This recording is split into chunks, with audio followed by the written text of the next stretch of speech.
Welcome to Energy Talks, the podcast for energy nerds and inquisitive folks who enjoy interesting conversation. I'm journalist Markham Hislop. The Government of Alberta announced earlier this week that it intends to launch a legal challenge against the federal clean electricity regulations. Quote, the risk of power outages during a hot summer or the depths of harsh winter, cold snaps are not unrealistic outcomes if these regulations are implemented, unquote, the government said in a press release. Nonpartisan think tank Pembina Institute called the announcement disappointing. The decision flies in the face of ever-growing investment in clean energy generation, solar and wind primarily, around the world.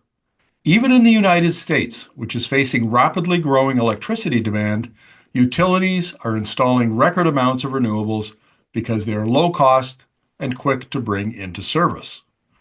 To discuss Alberta Premier Danielle Smith's opposition to the clean energy regulations, I'm joined by Jason Wang, senior analyst at Pembina's electricity program. So welcome back to Energy Talks, Jason. Yeah, thanks for having me again, Markham.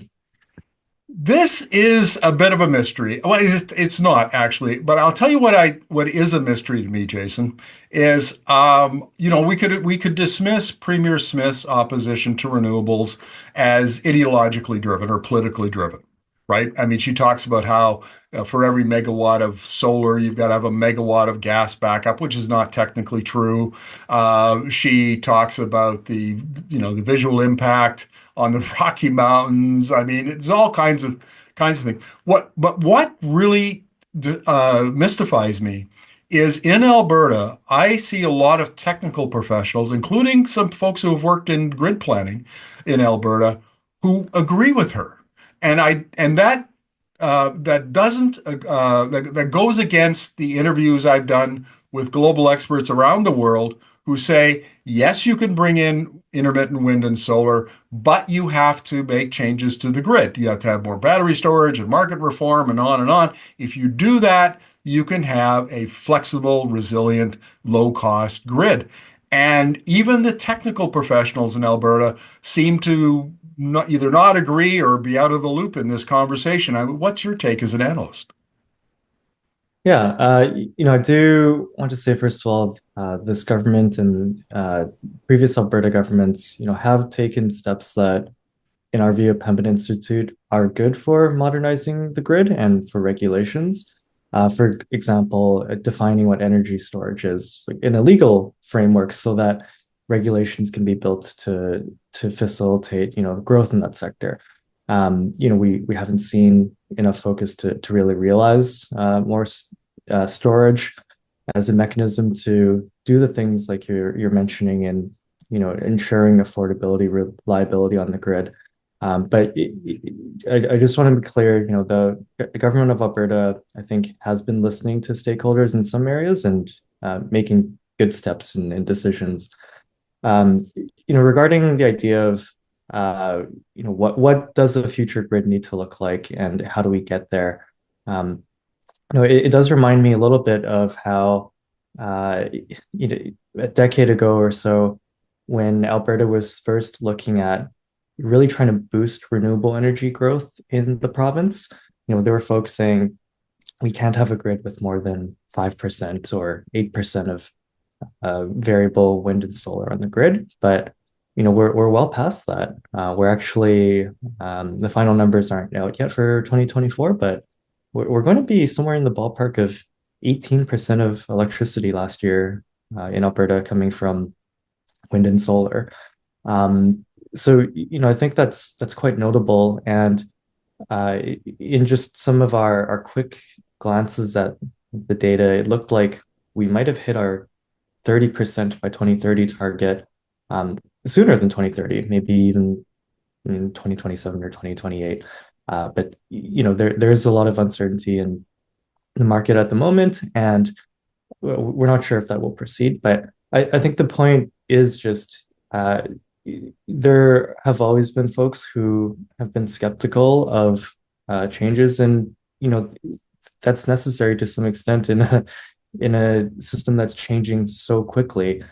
But um, I think what's been missing from Alberta in a lot of the conversation I've been seeing is this solutions focused approach. Alberta's always been a place where we've been able to innovate, to deploy new technologies, and invest smartly to be able to solve challenges like variable renewables, to be able to find new ways to link with other provinces, to deploy things like distributed resources. But we're not really seeing that energy, or I'm not really seeing that energy in the space right now from you know um, many professionals and government institutions.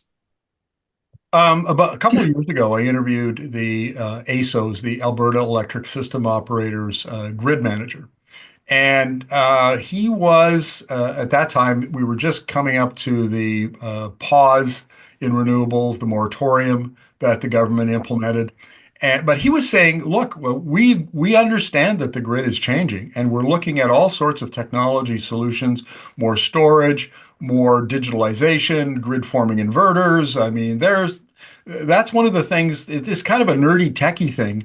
But as I do many of these interviews around power grids, what's become obvious is that we are in the midst of a technology revolution, and many of those technologies, artificial intelligence, for example, are designed to make a grid more flexible and resilient that includes renewables.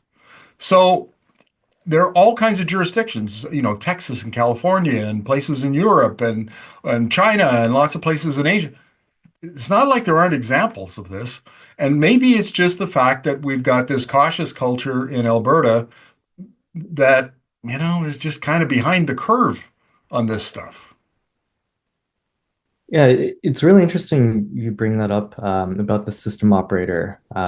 One of the things that the system operator has joined that I think is deserves applause is what's called the global. Actually, I might butcher this, so I hope I'm sure some folks will leave comments, but I believe it's Global Power Transformation Consortium. Um, I might have, yeah, like I said, gotten one of those words wrong, but essentially, it's a collection of system operators. It's um, a framework or a group of system operators from around the world who've banded together and said, the grid is changing. We're seeing new technologies come, not just wind and solar, but like you said, grid forming inverters, grid enhancing technologies. The list goes on and on, but they're working together to figure out how do we implement these, and sharing knowledge between each other, because to be honest, at the end of the day, system operators trust each other more than they trust folks like me, and that's fine. But um, as you said, many other jurisdictions have been able to deal with many of the challenges that Alberta has seen or might be seeing. And it is a good step that the ASO has joined this consortium. But we at Pembina do think that Alberta, both at the ASO level and in conjunction with the government, can be doing a lot more to deploy those technologies and those solutions. When Right. we don't need to just think about them and learn about them. We should be using them too. Okay, so let's get on to the clean energy regulations, which were finalized in December of last year after 3 years of consultation.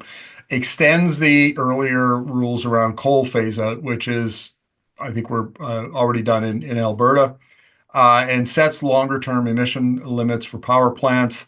And the final version, as I understand it, made concessions to Alberta, a couple of them, allowing gas plants longer operating lives because gas is a big part of the generating fleet in Alberta, and concessions around addressing reliability and affordable concerns that ASO raised.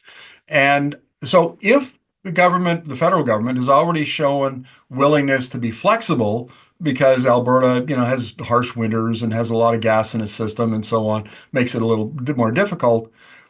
Why bother with the constitutional challenge, the legal challenge that the government has launched? Why not just negotiate more with the federal government to try to make it work? Yeah, that's an interesting question, and um, from our perspective, I think it is interesting to look back at the history of Alberta's concerns and voicing its concerns. Most prominently in September 2023, Alberta launched this campaign called "Tell the Feds," and they said the draft clean electricity regulations you know, would cause a bunch of issues, and they cited a few specific concerns. Um, they didn't provide public analysis to show why they had those concerns, but some of those were fair and voiced by many other folks. Our view is the federal government, read Alberta's feedback and did make substantial changes to the clean electricity regulations, and the final form of them like the emissions limit has been lowered essentially or weakened. Um, the first limit, the draft clean electricity regulations, was essentially asking for all gas plants to have to be abated to a level that's similar to having carbon capture with 95% capture rates on them.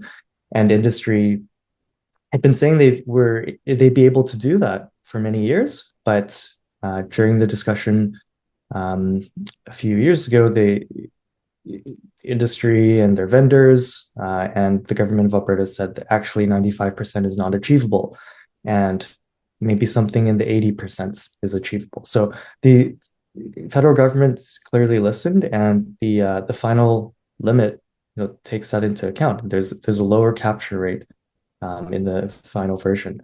The other thing, how long gas plants will be able to operate. That was extended in the draft version. It was 20 years. In the final version, it was 25 years. So it's 5 more years. It's 25% more compared to the draft.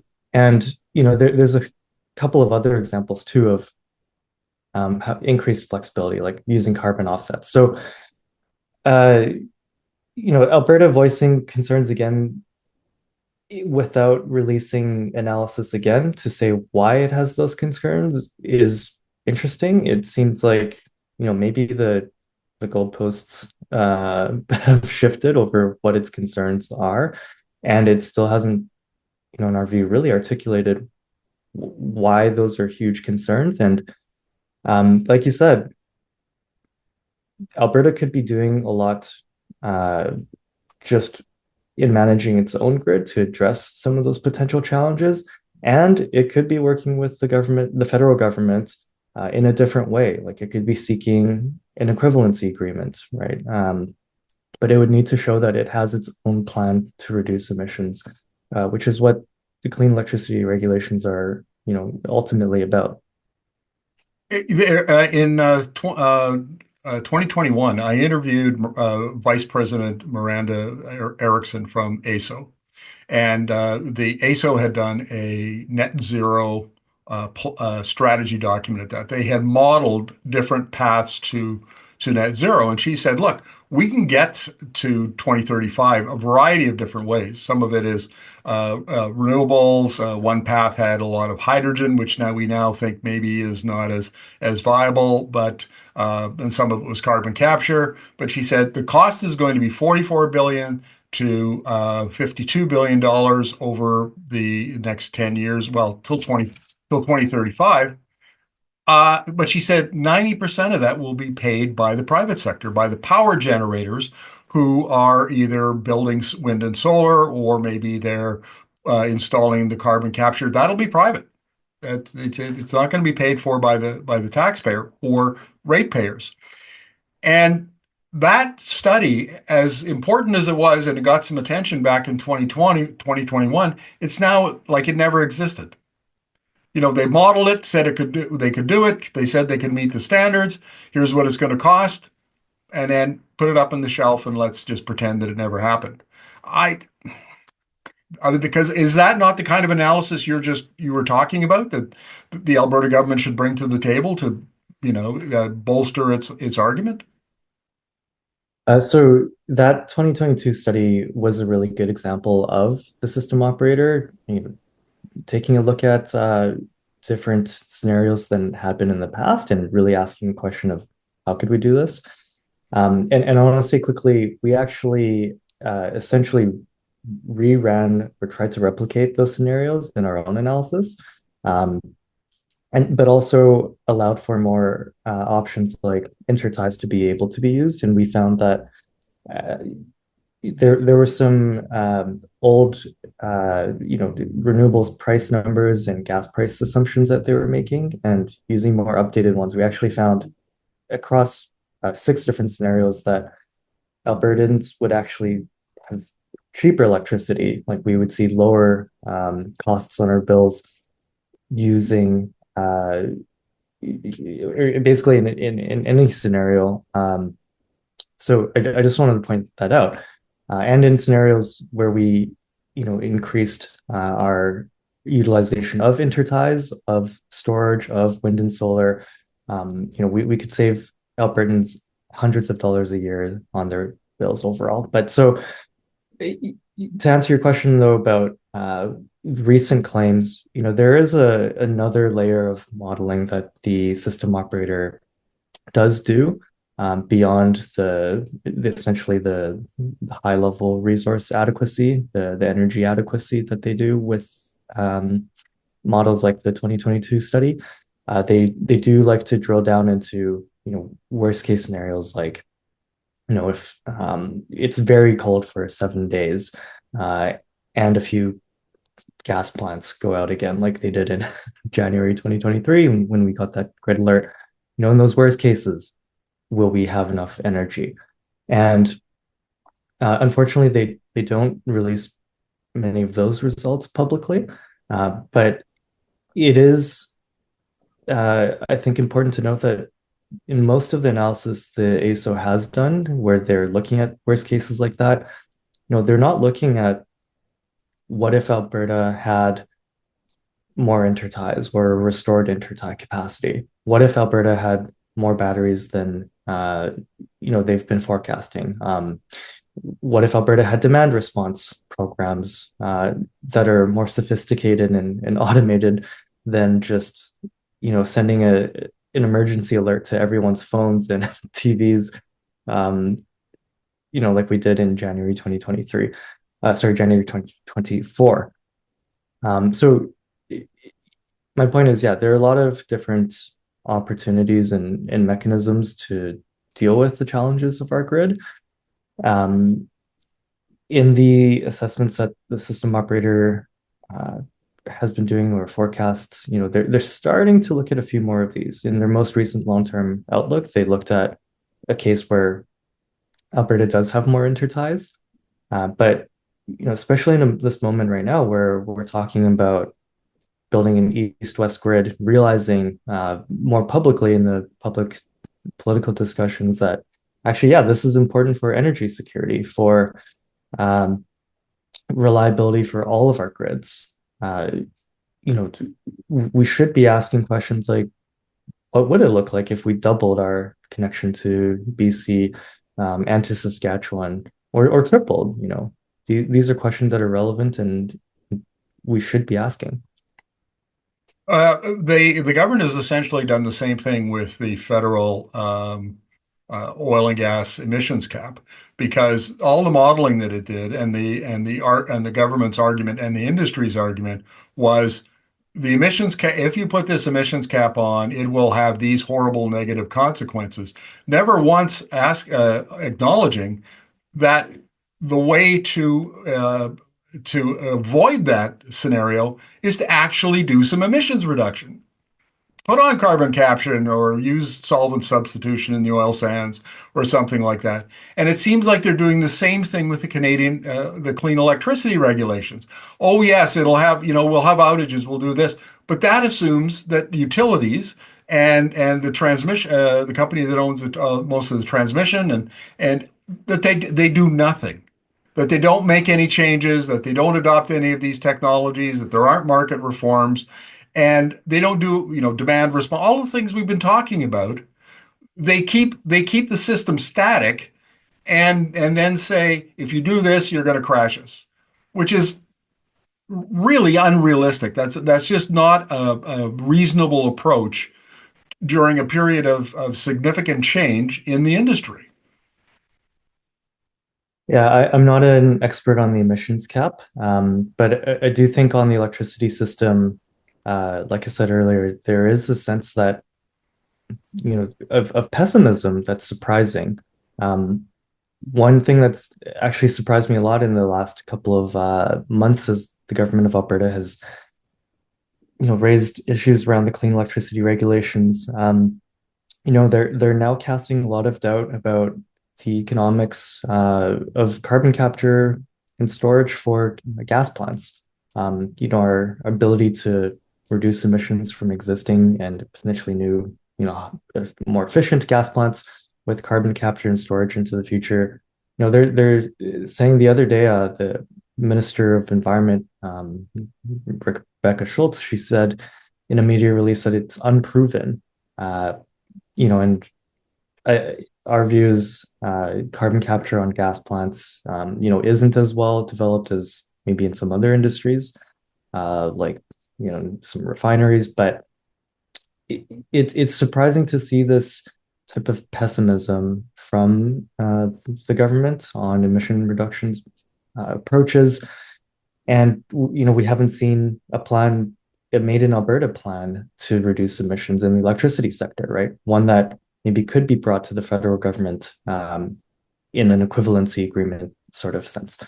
So I really do think the main thing missing from Alberta right now, from all stakeholders, from government and other institutions, is just realizing that in the year 2025, the most cost-effective way to build an electricity grid, and the most important thing to draw economic investment into a province, is to build more wind and solar, support batteries, build interties, enable demand response and other demand side management measures. All these types of things to modernize the grid. We need to focus on that. It's basically indisputable. And what uh, what we should realize with that is that that brings opportunities, and we should be working to solve problems, not to, have this pessimistic outlook where we're only talking about problems that might exist and not looking at solutions at all. Okay, so let's draw a comparison to the United States, where you essentially have 48 continental states, and you have I forget, something like 3,500 utilities, and it's a very fragmented system. But at least at the state level, you've got that's where your regulation takes place. And the experts that I've interviewed say, look, it should come as no surprise to anybody that there will be leading states, like Texas and California, and some of the northeastern states that are at the forefront of integrating renewables and modernizing their grid. Then there's a bunch in the middle, a pack in the middle that are kind of, they're getting after it. And now that demand is increasing in the U.S. because of more data centers and electrification of vehicles and that kind of thing. So they're talking about 2 to 4% a year. That's a lot in a power grid. So now the pressure is on to make change. So that pack in the middle. But then there are some at the laggards at the end of the curve who just are dragging their feet. And it has a lot to do with the power of incumbents like utilities that don't want to change unless they're really forced to, that they want public money to help them change, those kinds of things. And it seems like in Canada, Alberta is a laggard. It just has this attitude that why can't we just do things the way we've always done them? We don't want to do, we mentioned here 6 or 8 or 10, different things that could be done to modernize the grid. They don't want to do them. And they don't want to do them at the pace at which the federal government wants them to do them, because then, it upsets the apple cart. And that is it's a culture issue more than it is, a regulatory issue or a technological issue or a federal issue. It's a culture issue within Alberta that they just don't want to change. And I think that, Jason, from my point of view, that's the root of the problem. And just give me your opinion on that, whether you would agree or disagree. Uh, I think, like I said, the missing thing right now is this drive for solutions, to implement solutions, to really be innovating and deploying solutions. My father actually is or used to be an oil sands researcher. Um, and he was at the cutting edge of different types of emission reductions technologies, many of which were implemented. But in the last couple of years, just from his world, that's slowed down substantially. And I do think that we're seeing similar things in the electricity sector. Like I said, we have enabled some things like um, energy storage is now defined. There are non-wire alternatives that are, the ASO can consider, but we should really be accelerating the deployment of technologies that other jurisdictions have already proven, are cost effective, have payback periods in the span of months, not even years, just in a few months, we can alleviate congestion and improve reliability. This is the era of building, building, building, or build. Um, and it doesn't seem like Alberta, as a whole has really understood that, has latched onto that. So I do think there are tremendous opportunities. Alberta has been a leader in the past, like with other types of energy development, like with renewable energy development, right? It was in 2023 that over 90% of Canadian renewables development was in Alberta.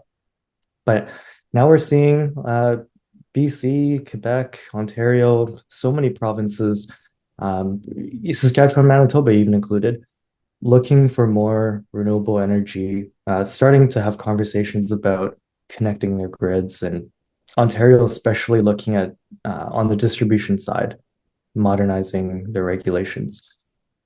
So many other provinces are realizing that there are opportunities in the uh, in the clean energy space to expand the use of clean energy. And Alberta, like you said, like I said, I agree, has been a leader, but um, that sentiment of leading and being solutions focused, I think, has dwindled substantially. Well, Jason, thank you very much for this. Really appreciate it. And given how important this issue is and all the change that's happening in the power grid, I'm sure we'll have you on in the very near future. Thank you. Yeah, thanks for having me.